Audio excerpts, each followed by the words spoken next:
Hello guys, welcome to my channel. তো তোমরা সবাই কেমন আছো? আশা করি ভালো আছো, আমিও ভালো আছি। তো সকাল সকাল ডিউটি থেকে আসার সময় দেখতে পাইলাম যে মাছ বিক্রি করতেছে। জানি না এই মাছটার নাম কি, তবে পছন্দ হইলো নিয়ে নিলাম। আর মাছটা নেওয়ার সময় আমি দাদাকে বলে দিয়েছিলাম যে মাছটার মিডিলে, পেটের মিডিলে ওখানে একটু দুইটা করে কাইটে দিতে, মানে সুন্দর করে যাতে দুইটা দাগ করে দেয়, যাতে ওই দাগগুলোর ভেতরে যাতে হচ্ছে না লবণটা ঢুকে যায়। তার জন্য আমি সুন্দর করে মাছটাকে আগে থেকেই ধুয়ে নিলাম। কারণ হচ্ছিলো মাছ যত ধোবা তত টেস্টি বেশি হয়, আমার বাবা বলে। তাই মাছকে বেশি করে ধুতে হয়। আর এদিকে কড়াইয়ের মধ্যেও তেল দিয়ে দিলাম। তেল দেওয়ার পর দেখতেছি যে গরম হয়েছে কিনা।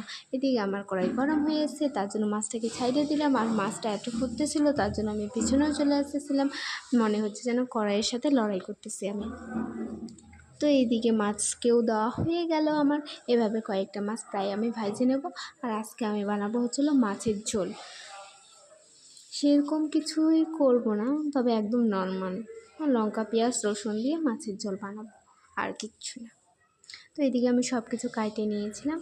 আর এদিকে 3টা মাছ বাকি ছিল, এগুলো তুলে নিয়েছি। আর এইদিকে আমি বাটাবাটি কমপ্লিট হয়ে গেছে, তো আমি বসিয়েও দিয়েছি। তো চটপট করে রান্না করে নেব, যেহেতু আমার আরও কাজ আছে। তো তার জন্য আমি চটপট করে রান্না করে নেবো। আর এদিকে ঝোলের জন্য দিয়েও দিয়েছি।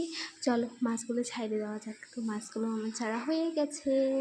এদিকে তোমাদের সাথে গল্প করতে করতে আমার রান্নাও কমপ্লিট হয়ে গেল। তো চলো খেয়ে নেওয়া যাক এখন। ব্যাপারটাকে আমরা এখন স্নান টান করে আমি খেয়ে নেব। তো স্নান করা হয়ে গেছে, এখন আমি খেয়ে নেব।